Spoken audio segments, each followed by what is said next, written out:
Saudações, conspiradores, iniciando mais um programa Realidade Fantástica. Hoje com um tema muito interessante. Você já parou para pensar na influência, na importância que a cultura pop tem sobre nós, sobre nossa formação, sobre o arcabouço do nosso inconsciente? Você já parou para pensar no que os super-heróis, para pegar só o universo dos super-heróis, representam e as conexões que esse universo pode ter, inclusive com o esoterismo? Pois é justamente desse tema que nós vamos tratar hoje. E antes de apresentar o nosso convidado, eu quero só lembrar de estimular você a assinar o canal, se inscrever no canal, acionar o sininho, deixar o seu like de confiança. Escreve aí já se você tem um super-herói favorito e por quê. Qual aquele super-herói que mais te influenciou, mais te chama atenção e por quê? A gente quer saber, porque nós vamos falar disso hoje no programa de uma forma que eu acho que poucas vezes você ouviu.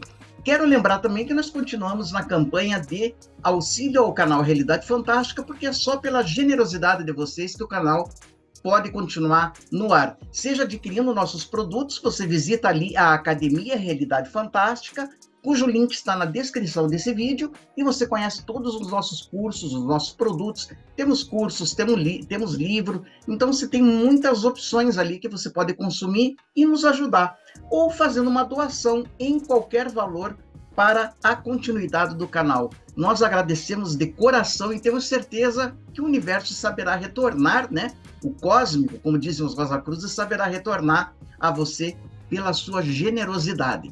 Hoje nós vamos conversar com o Charles Boeira, que é professor, escritor, estudante de ciências da religião.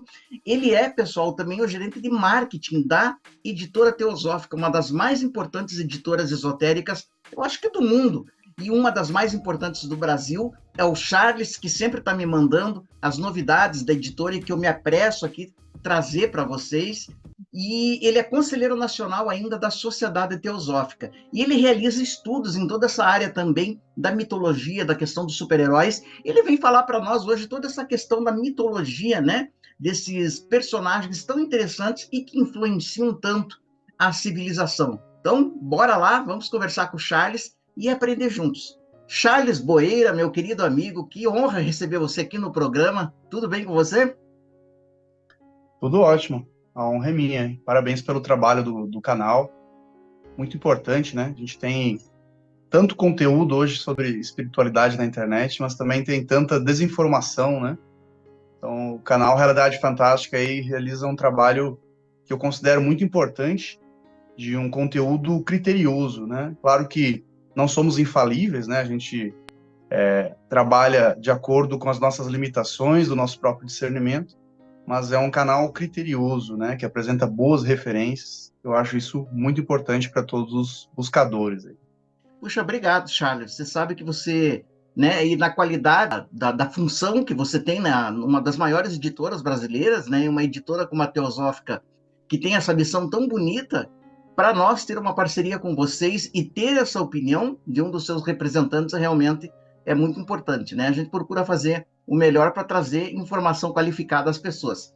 Charles, você sabe que já faz tempo que eu queria trazer alguém que falasse dessa questão da mitologia dos super-heróis aqui no programa, né? E sincronicamente você acabou sugerindo o tema. E eu gostaria de começar perguntando como é que surgiu o teu interesse por esse tema tão interessante. Uhum. Então, assim, descobri meio por acaso, inicialmente, né, a relação dos dois temas. Na verdade, são dois temas que sempre estiveram comigo. Eu gosto muito de cultura pop, eu consumo muito cultura pop, né? Então, de quadrinhos, cinema, videogame, né? Eu consumo muito esse tipo de conteúdo. E eu também tenho essa outra veia, né? Esse outro campo de estudo, que é a espiritualidade, que eu despertei para uma busca séria, levando a sério, né, esses temas. Claro que sempre me interessei por esses temas, mas aos 17 anos eu resolvi me dedicar a isso, né, a pesquisar esses temas, claro, dentro das nossas limitações, né, do material que a gente tem acesso também, né, às vezes é muito difícil achar material de boa qualidade, né, como eu estava falando antes.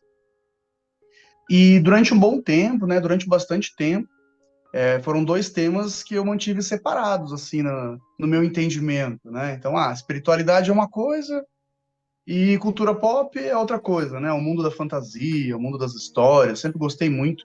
Sempre fui muito apaixonado por mitologia também. Uhum. Quando eu era criança, eu lembro que passavam, o SBT passava uns filmes, né? Como Guerra de Titãs, com aqueles efeitos especiais. Eu sei que você é da minha época também. Com certeza, com certeza. Tinha aqueles efeitos especiais bem hoje, né, bem básicos, né, comparados aos de hoje, assim, aqueles efeitos em stop motion, né, e eu achava incrível aquilo ali, né, ver um gigante, ver um cíclope, né, então sempre foram temas que me fascinaram muito. Mas durante bastante tempo, claro, óbvio, né, que algumas referências, algumas relações, elas são bem evidentes, né, por exemplo, existem super-heróis que são personagens mitológicos, né, como Thor, por exemplo, né, Uhum. então, aí, obviamente, ali tá bem evidente. Mas demorou um tempo para eu perceber que tinha mais coisas, né? Que tinha mais elementos, que tinha mais relações. E aí foi meio por acaso, né? Você começa a perceber, poxa, acho que essa história aqui tá me dizendo alguma coisa, né? O que tem por trás disso? Aí você começa a achar relações. E posteriormente, por sorte, né? Então acabei também entrando em contato com alguns autores que falam sobre esse tema, né? Esse tema da psicologia da religião. Então, alguns dos mais conhecidos, né? O próprio Joseph Campbell fala sobre isso, o próprio Jung fala sobre isso, e posteriormente o Otto Rank também eu comecei a ler também um livro dele, até tá no meu cenário o livrinho dele. E, cara, é um universo fascinante, assim. Então aí você começa a ver que os autores, né, os escritores não dão ponto sem nó, assim, tudo tem uma referência. Claro, muitas vezes até de forma inconsciente, acho que isso é interessante também, né, que essas histórias são gatilhos psicológicos, né, então, além do que a gente acredita, ou o que a nossa intenção, né, além da nossa intenção, você tem também toda a questão do subconsciente, do inconsciente coletivo, que acaba se manifestando, né, através da gente, tanto quando a gente consome, quanto o artista, né, quando está ali criando esses conteúdos. Né? Com certeza, Charles, isso é sensacional. Você estava falando, eu estava lembrando aqui, tipo, os Argonautas, todos aqueles filmes, né, mais antigos que passavam, e a gente realmente ficava mesmerizado, como se aquilo tivesse um eco em algum ser, em algum nível do nosso ser, né? E aí você acabou de explicar, talvez, o porquê disso, né? Porque pega, talvez, dimensões em que todos nós estamos inseridos. Mas me diga uma coisa, os super-heróis, eles seriam deuses, na sua opinião, para começar a discussão? Sim. Pois é, tem uma frase do Jack Kirby. Jack Kirby foi um dos principais quadrinistas aí dos primórdios, né? Ele, junto com o Stan Lee, criou a maioria dos personagens mais conhecidos aí da Marvel Comics. E o Jack Kirby depois também acabou indo para a DC Comics, né? Que é a segunda grande editora lá norte-americana. E também criou personagens nessa outra editora. Então eu diria até que ele criou mais personagens que o próprio Stan Lee, né? Criou vários junto ali, com ele em parceria, né? Um roteirista e um ilustrador. E depois também criou mais ainda personagens. E alguns dizem que ele, inclusive, é o grande pai dessa veia mística dos quadrinhos norte-americanos, assim, porque ele tinha isso, né? Na maneira como ele fazia as ilustrações, ele tinha esse quê bem mitológico, assim como outros ilustradores da atualidade, né? O Alex Ross também faz muito isso, né? Ele cria aquelas ilustrações que tu olha ali, chega a ficar, né? Extasiado por um instante, assim, né? De tão bonitas as ilustrações, os ângulos que eles pegam, né? Então tu vê que tem essa referência mitológica presente também na ilustração, não só na história. E o Jack Kirby disse algo muito interessante, né? Nasci em uma era sem referências mitológicas. Me vi obrigado a recriar os deuses. Então, ele tinha total noção de que ele estava criando fábulas mitológicas em uma linguagem contemporânea. Né? Ele estava trazendo uma releitura. Se a gente assiste aquela entrevista do Bill Moyers, né, com Joseph Campbell, aquela entrevista bem famosa, né? O Poder do Mito, tem um DVD aqui no cenário também. Nessa entrevista, né, o Campbell explica que o George Lucas, né, quando criou Star Wars, ele tinha, o próprio George Lucas também na entrevista que ele dá, ele também fala isso, ele tinha total noção que ele estava recriando os mitos. Então, assim, não foi sem querer. Segundo o Christoph Knowles, de um outro livrinho que eu tenho aqui atrás, Nossos Deuses São Super-Heróis, ele diz que os primeiros quadrinistas, a maioria deles, quase todos eram judeus, né? E muitos eram cabalistas, muitos eram Rosacruzes, vários eram teosofistas também, né? Então, assim, eles conheciam a questão dos símbolos e, como disse o Jack Kirby, né? Nasceu numa era sem referências mitológicas. O Alan Moore, que é um outro escritor de história em quadrinhos, muito icônico, e ele se autodeclara um mago hoje, né? Então ele é um ocultista, né? Ele se apresenta dessa maneira. E ele diz que o monoteísmo ele assassinou muitas referências mitológicas no sentido cultural, né? Não assassinou, né? Mas, digamos assim, nós tínhamos antes, né, os panteões de Deus, né? Aí ele diz que o monoteísmo faz como se nós tivéssemos um piano de uma tecla só, né? Fala só uma tecla. Enquanto que aquele panteão mitológico, ele seria como um alfabeto divino, né? Então ele teria uma função ali psicológica, mais ou menos como tem a astrologia também para nós, né? Para a gente entender o mundo, assim. São signos, né? São símbolos ali que nos ajudam na nossa tarefa de autoconhecimento. Então, voltando, né?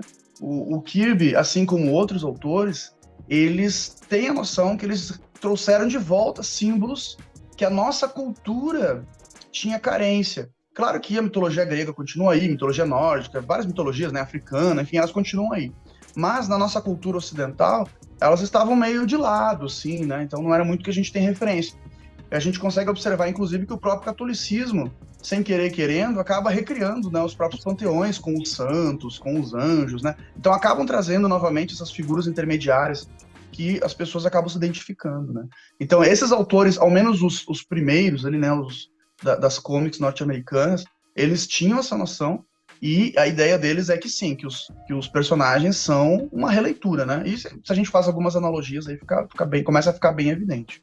Olha, Charles, você acabou de fazer uma revelação aqui. Eu desconfiava, né, que alguns deles tivessem essa veia um tanto esotérica, mística, né? Mas você já cravou aí que muitos deles realmente até pertenciam a organizações. E isso que você falou dessa noção do monoteísmo, né, quase que como uma gaiola que aprisionou, ou melhor, reduziu todo aquele panteão, né, místico, mágico que nós tínhamos, é uma coisa que a própria Blavatsky vai falar muitas vezes nos livros dela, né, do papel redutor do monoteísmo ocidental, judaico-cristão, muitas vezes, né, reduzindo, né, toda aquela riqueza pagã, vamos chamar assim, né, mitológica que havia antes. E quando se fala do Kirby, do Stan Lee, eu fico pensando aqui, porque não é possível a riqueza da criação deles, porque eles chegam a criar uma cosmogonia, inclusive, né, toda uma cosmologia, uma cosmogonia, tinha que ter alguma coisa por trás.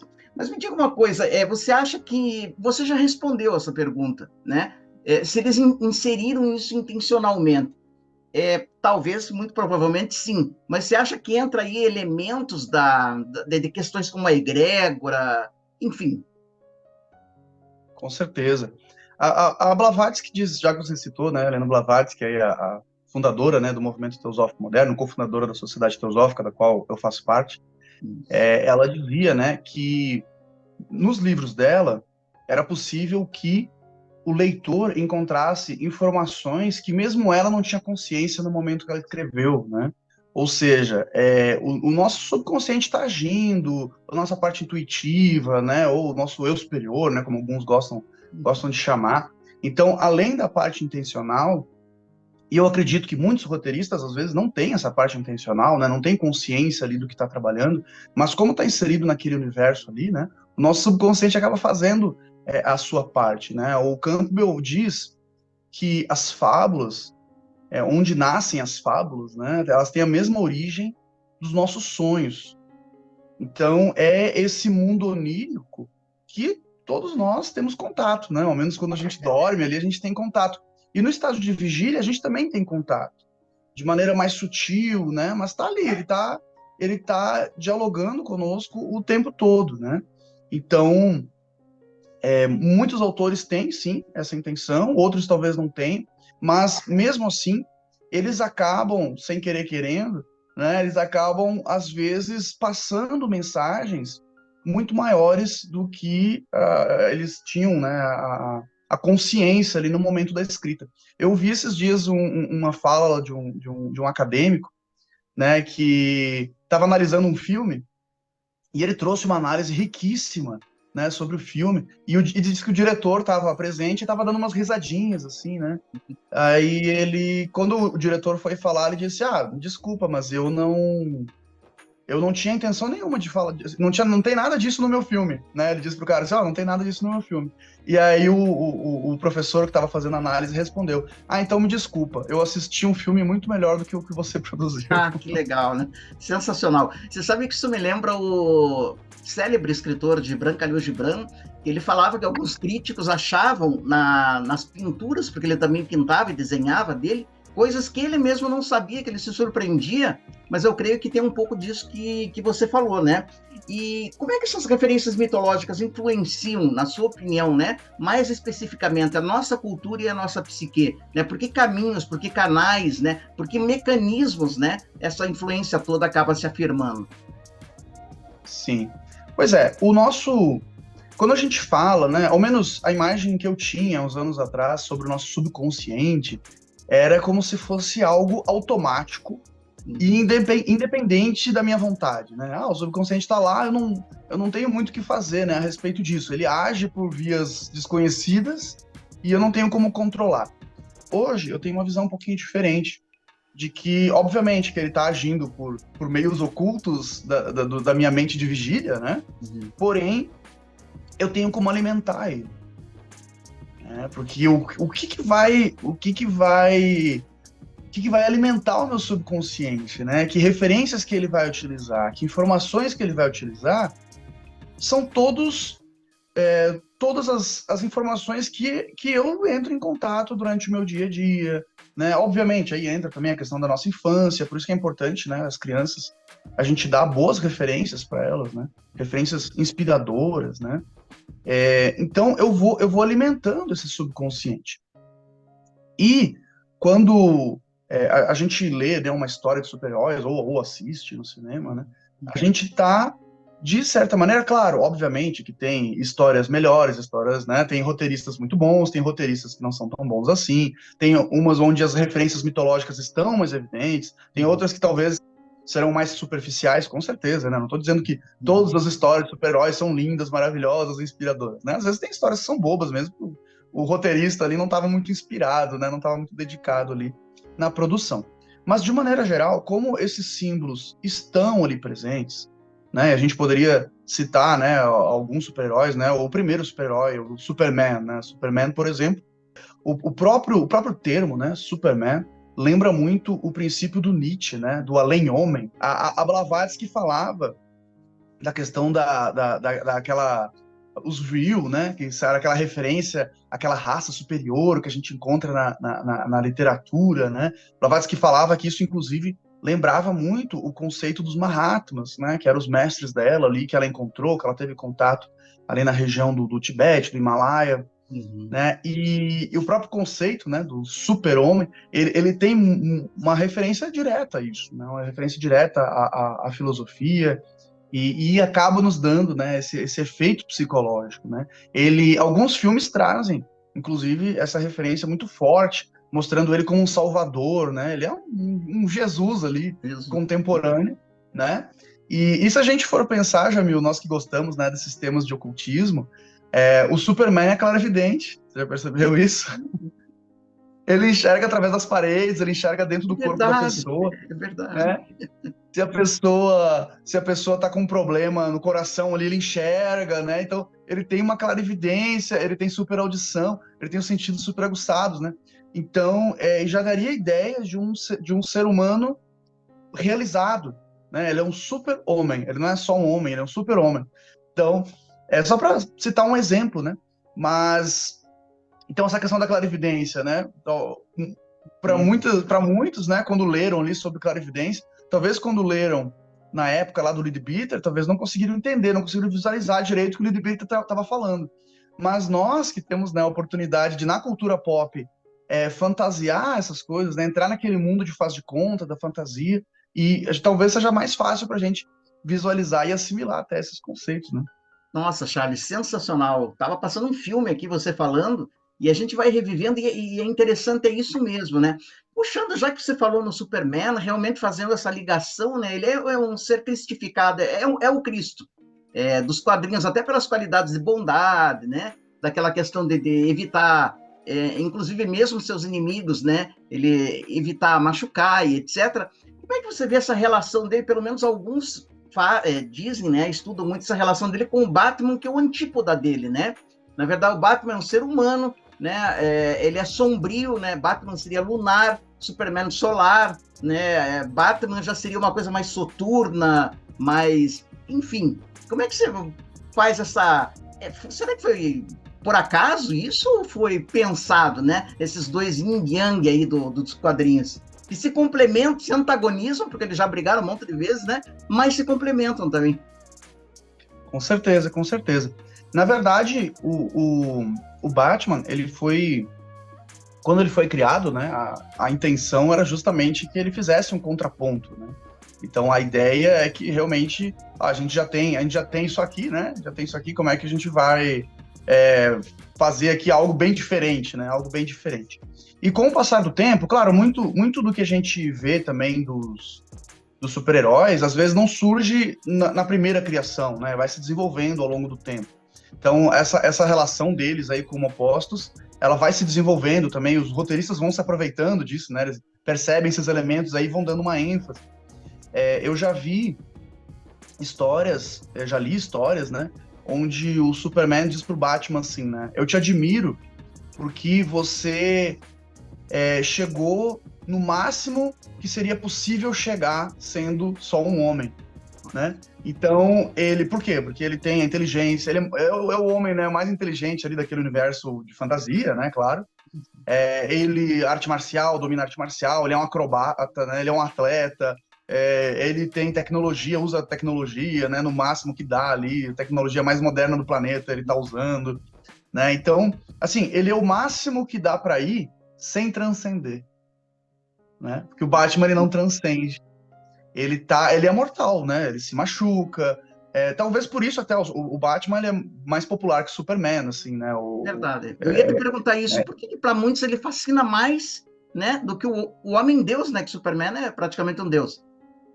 Com certeza. Porque nós somos humanos, né, Jamil? Então, nós somos errantes e, com certeza, é mais fácil a gente se identificar com um personagem que está mais próximo da gente, que se parece mais que sofre mais como a gente sofre, né? Ele se machuca, daqui a pouco tá lá com a costela quebrada, tá lá arranhado. E é isso, né? A vida no Sansara, como dizem os budistas, né? Ela é dolorida, ela é sofrida, não é fácil não, né? E o Superman talvez não, com certeza, né? Como ele é o Homem-Deus, como você falou, para ele as coisas são muito fáceis, né? E para nós as coisas não são fáceis. Sim. Então, e também ele representa ideais e virtudes que talvez a maioria de nós esteja não tão próximo, né? Então, a gente acaba tendo um distanciamento dessa figura. Acontece também, né, nos panteões religiosos, a gente vê, né, citando novamente o catolicismo, muitas vezes, ok, você tem a figura de Deus, né, de Jesus e tudo mais, mas muitas vezes a pessoa acaba tendo um relacionamento mais próximo no dia a dia com um santo, né? No Brasil a gente tem os santos populares, né? O Padre Cícero. Então, por quê? Porque é uma figura mais próxima, né? Uma figura que está mais aqui no nosso mundo, então acaba gerando mais identificação. Sobre a divindade de Superman, né? Se a gente pensar, tem vários elementos ali na mitologia dele, né? Ele foi inspirado diretamente no Sansão, né? Sansão, filho do Sol, né? O poder dele vem do Sol. É mesmo, né? O poder dele vem do Sol, e se a gente for olhar todas as mitologias, o Sol sempre é o símbolo mais espiritual, mais sagrado, né? De todas as mitologias. É sempre a representação mais divina que a gente tem, sempre é o Sol, né? Ele é um filho das estrelas, ele vem das estrelas, né? Ele vem de um outro mundo, né? É quase como a estrela de Belém lá, que vem quando Jesus nasce, né? E chega na vizinha dele aqui no planeta Terra. Né? Então ele tem toda o próprio planeta dele, Jamil, Krypton.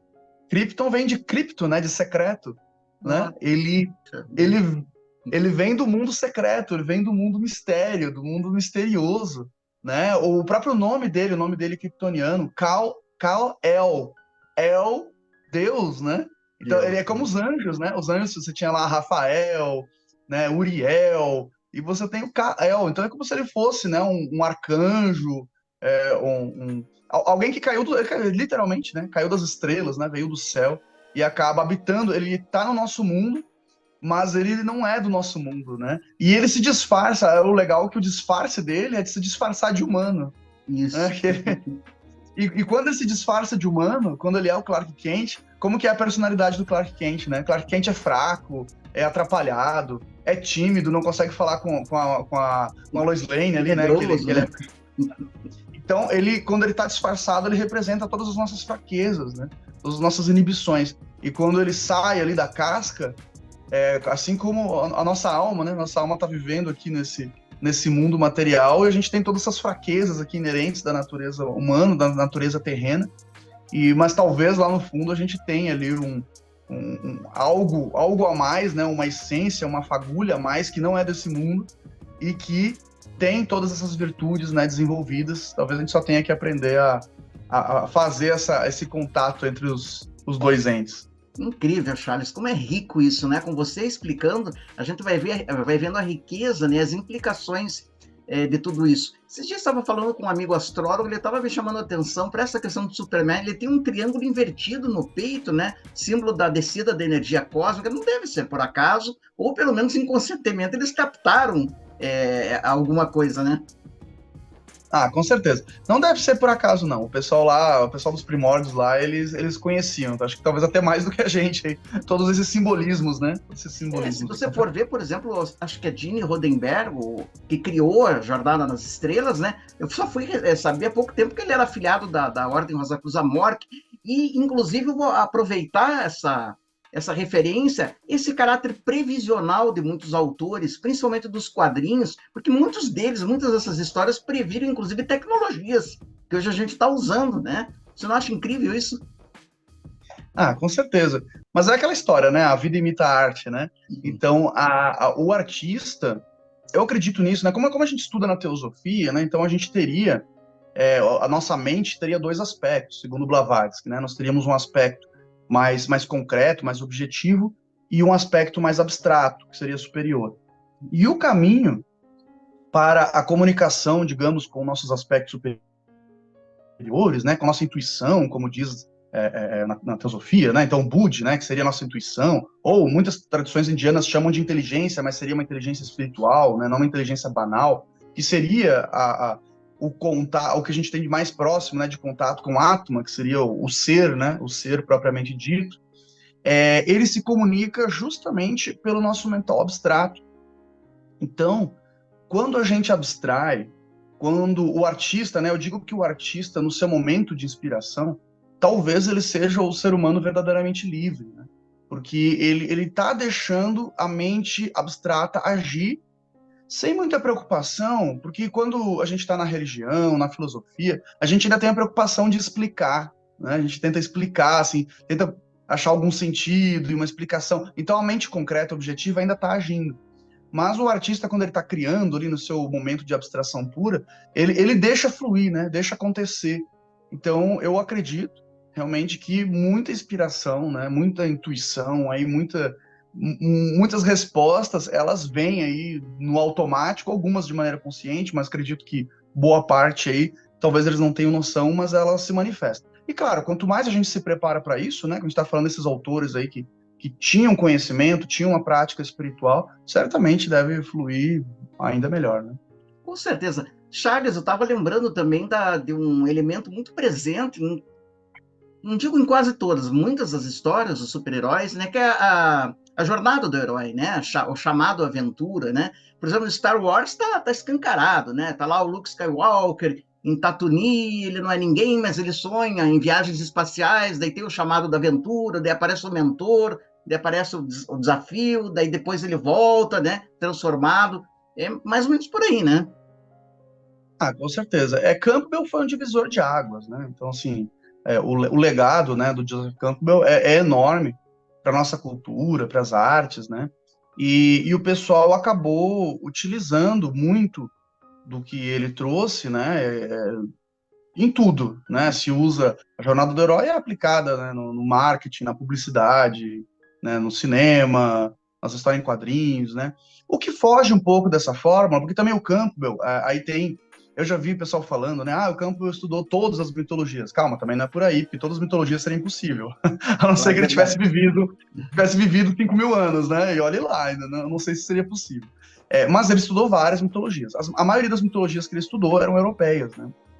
Então, ele tem esse viés da psique europeia, né, digamos assim, né, do que ele estudou. Se a gente foge para outras mitologias de outros povos mais distantes, a gente vê muito isso também nas produções orientais, né, os animes, por exemplo, eles já usam outro padrão narrativo, né, porque eles têm diferente, né? Então, os próprios mitos deles, né? Então, já são um pouquinho diferentes.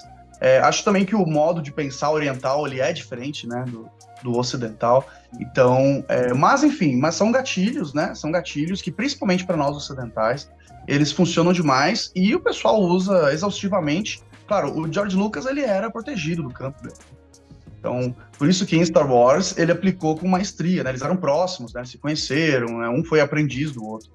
Então, ali foi, digamos assim, foi o ápice, né? Foi a pessoa que, com certeza, teve contato direto ali com o mestre, né? E conseguiu aplicar nas suas obras aí a fórmula com precisão, né? Perfeito. Charles, nós estaríamos indo, então, nos cinemas para ver fábulas e mitos sem saber? Pois é. Essa questão das histórias, elas existem, né? Desde que o ser humano aprendeu a se comunicar, talvez até antes, né? Talvez antes fizesse ali algumas pinturas ali rupestres ali, né? Para representar, talvez não fazia, né? Mas desde que o ser humano é ser humano e é capaz de se comunicar de alguma maneira, a gente conta histórias, né? Então, contar histórias é a maneira como a gente se comunica, na verdade. Quando a gente, se a gente se encontrar na rua, Jamil, a gente está distante aí vários, vários quilômetros, né? Mas se a gente se encontrar na rua e a gente vai se cumprimentar e daí a gente vai contar um caos, né? Ah, outro dia encontrei fulano. E a gente conta uma história. É Não é verdade. simplesmente, eu estava na esquina e vi fulano. Não é assim. Você sabe o que me aconteceu? Você não acredita. Nossa, estava eu um dia, eu estava meio doente, e aí passou um ônibus, eu perdi o ônibus. De repente, quem eu vi? Né? Então a gente constrói uma linha narrativa, né? É a maneira que o ser humano se comunica. E o que eu penso é o que mudou foi o método. Então, antes a gente contava histórias ao redor da fogueira. É verdade. Por sorte, ainda se faz isso, né? Então, tem gente que ainda faz ainda, né? Conta histórias ao redor da fogueira, que a gente continue fazendo Sim. sempre, né? E nas escolas também, a minha namorada, ela é educadora da alfabetização, né? E eles têm Legal. contação de histórias, né? Tem um dia da semana que ela vai caracterizada, Que né? bacana. Então, isso ainda existe, né? Ainda existe e que continue sempre existindo. É muito importante essa parte da contação de histórias. E a gente sabe, né, Jamil, a gente que estuda, a importância da tradição oral, né? Então, a- Verdade. você estar presente ali tem algo especial. Gente, não deixem de fazer isso. Porém, Certeza. existem também outras maneiras de contar história e que acabam chegando nas massas, né? Porque quando você conta presencialmente, você vai ter ali 10, 12 pessoas ao seu redor, 30 pessoas que seja, mas quando você usa mídias digitais, né? Então você pode atingir milhares de pessoas, né? Então, quando a gente vai no cinema, né, o que eu entendo é que nós estamos presenciando essas fábulas, só que em um outro formato. O Campbell diz, né, no Herói de Mil Faces, que o sonho é o mito personalizado, né, e o mito é o sonho despersonalizado. O que seria isso, né? Então, como ele diz, né, os dois têm a mesma origem, né, nascem ali do mundo onírico, né? Porém, é como se o sonho fosse a nossa mitologia particular, né? Porque ele tá, esses símbolos, né? Eles estão carregados de nossos medos, nossas angústias, né? Nossos conhecimentos, nossos traumas. Então, por isso que ele é personalizado, né? É como se fosse uma mitologia específica para nós, né? Tem a mitologia do Jamil, tem a mitologia do Charles, né? Foi ali personalizado. E a fábula, né? O mito, a alegoria, espiritual ou filosófica, né? Ela é despersonalizada, ou seja, é uma mensagem que serve para todo mundo. Então eu ousaria dizer que quando a gente vai no cinema ali, nós estamos tendo um sonho coletivo, uma espécie de sonho coletivo, né? É uma mensagem ali que serve, de certa maneira, ali em algum grau, vai servir para todos nós, né? Sensacional, Charles. Antes de eu partir para a última pergunta, eu queria te perguntar qual que é o teu super-herói favorito e por quê? Eu sempre gostei muito de mitologia, que nem eu te disse, né? Então, eu sempre fui fascinado por mitologia. E quando eu comecei a ler quadrinhos, eu comecei bem cedo, assim, né? Aí tinha o Thor, né? E eu achava fascinante porque, claro, tem as histórias dele junto com os Vingadores ali, mas tinham histórias que ele ia para mundos muito, muito fantásticos, assim. Né? Tinha histórias que quando ele ia para Asgard, então ele enfrentava trolls, enfrentava gigante, enfrentava. Aí tinha a ponte do arco-íris. E aquela ilustração ali daqueles quadrinistas lá dos primórdios, assim, me enchia os olhos mesmo. Assim, aquelas perspectivas, aqueles seres. Aí, e como você disse, né, no universo dos quadrinhos, eles têm uma cosmogonia, né? Então, você tem ali seres celestiais, você tem Tribunal Vivo, né, que é uma entidade que está lá no universo, que julga tudo que acontece. Aí você vê aquela ilustração, né, do universo com aquele ser gigante lá, em perspectiva, né, como se estivesse olhando de baixo, assim, aquela coisa monumental. Então, né, dá um... Pra gente que gosta, né, de espiritualidade, mitologia, tipo, quase tira o fôlego, assim, né, tipo, assim, é uma coisa... É como a pintura sacra, né, a gente entra, às vezes... Na minha cidade, Natal, Caxias do Sul, tem uma igreja de São Pellegrino, né, que é uma igreja muito bonita, pintada por um artista italiano, o Aldo Locatelli. E é isso, né? Você tem aquelas imagens daqueles anjos, né? Ela é toda pintada, até o teto é pintado, inclusive fica a dica e vale muito a pena conhecer, quem não conhece. E você fica extasiado com aquela pintura, né? Você para olhar do teto, você tem que sentar e levantar a cabeça, assim, né? Tá tudo em cima. Então aquilo ali faz você entrar num estado contemplativo meio que automaticamente, né? E eu, quando lia, tinha um pouco isso, né? Então o Thor aí era o meu personagem favorito, né? É ainda até hoje. Charles, e na sua opinião, qual que é a maior contribuição, então, né, que esses mitos modernos, toda essa questão dos super-heróis têm dado, né, à sociedade? Olha, eu acho que são ferramentas de autoconhecimento. Então, como eu comentei no início, né, eu vejo essas ferramentas como fazendo uma analogia e até com a própria astrologia ou com o próprio tarô, né? Você tem, ou, claro, as próprias mitologias das religiões, né? Então você tem esse panteão, como diz o Alan Moore, né? Um alfabeto divino, e novamente citando Blavatsky, né? Todos os deuses estão dentro de nós, né? Nós somos o ser humano microcosmos, né? Tudo isso, todos esses símbolos, eles estão dentro de nós, né? Aquela guerra do Bhagavad Gita está dentro de nós, né? Está acontecendo aqui dentro. Então, são ferramentas, são elementos que nos ajudam a conhecer quem somos. E eu acredito que para que possamos viver bem nesse mundo, né, o autoconhecimento é a pedra fundamental, assim.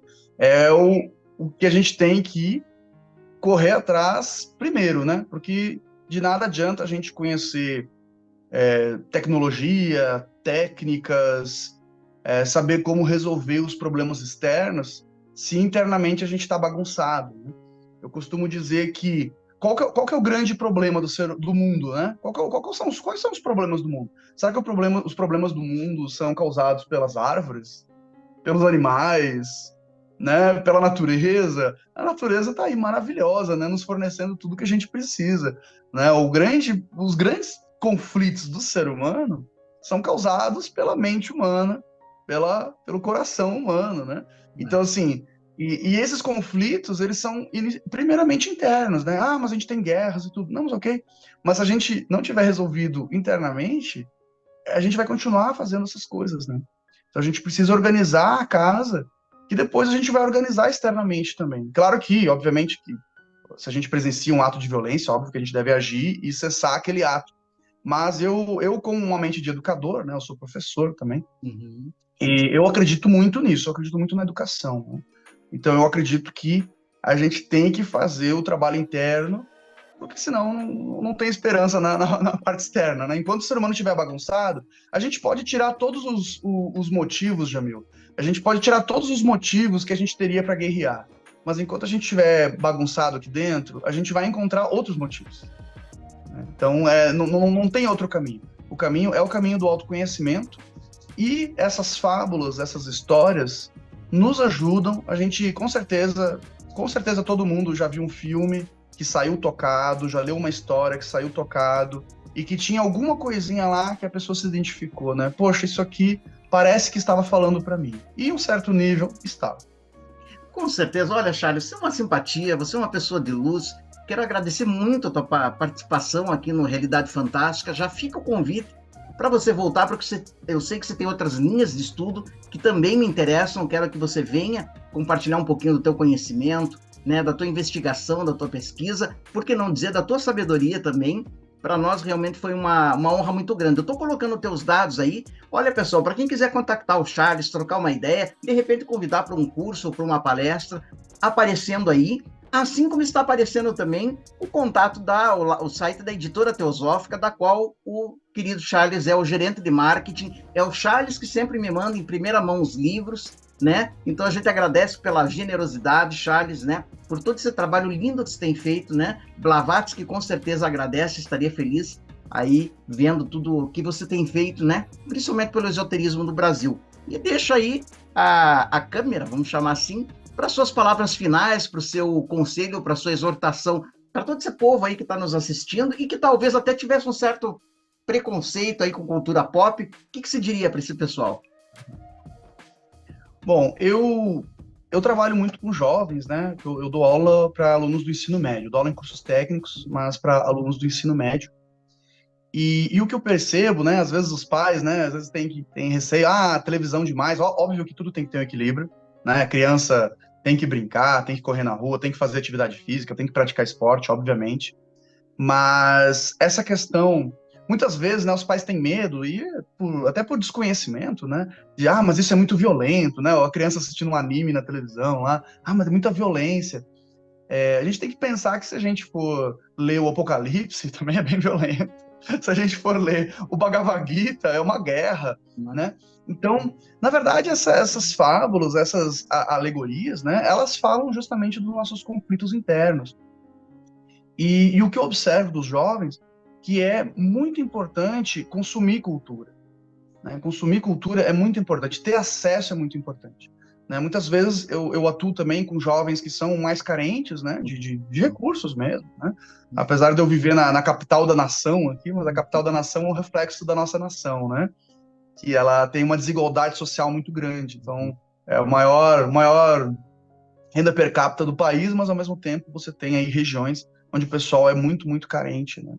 Então, eu consigo perceber muito nítido o desenvolvimento daqueles que consomem mais cultura, seja no formato de quadrinhos, videogames, cinema, né? E os que às vezes não têm muito acesso, né, acaba ficando mais reprimido, tem mais dificuldade de lidar tanto com questões externas quanto internas, né? Então, o consumo de cultura, ele é muito importante para o jovem. Óbvio que os pais têm que ficar de olho, se vê uma coisa lá muito esquisita, né? Às vezes tinha aquelas brincadeiras de criança lá, que as crianças se machucam, né? Óbvio, né, que tem que ficar de olho. Os pais têm que acompanhar, gente. Essa é outra questão, né? Os pais têm que acompanhar a escola, não é só papel do professor, o pai tem que ir na reunião de pais, tem que saber o que está acontecendo, tem que acompanhar se o filho fez o dever de casa, né?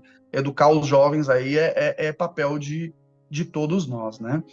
E novamente eu deixo os parabéns aí ao pessoal, a equipe, né? Não só o Jamil, toda a equipe aí do Realidade Fantástica, porque eu penso também que é muito importante que nós tenhamos boas referências, né? Como eu disse, nós não somos infalíveis, né? A gente realiza o nosso estudo aí, tem coisas que a gente entende mais ou menos, tem coisas que a gente não entende, tem outras, né, que a gente fala bem, às vezes a gente erra, comete gafe, é normal, faz parte aí do processo, do nosso aprendizado, ninguém está se apresentando como mestre, né, nós somos todos estudantes, estamos aí colaborando com o que a gente pode dentro das nossas limitações, mas é importante ter uma sinceridade na busca, Acho que isso é muito importante, né? Você ter uma honestidade intelectual, né? Porque às vezes você sabe que algo não está coerente, e mesmo assim, às vezes você insiste, né? Porque você já, já meio que misturou outras coisas, né? Aí já falando de pessoas que às vezes acabam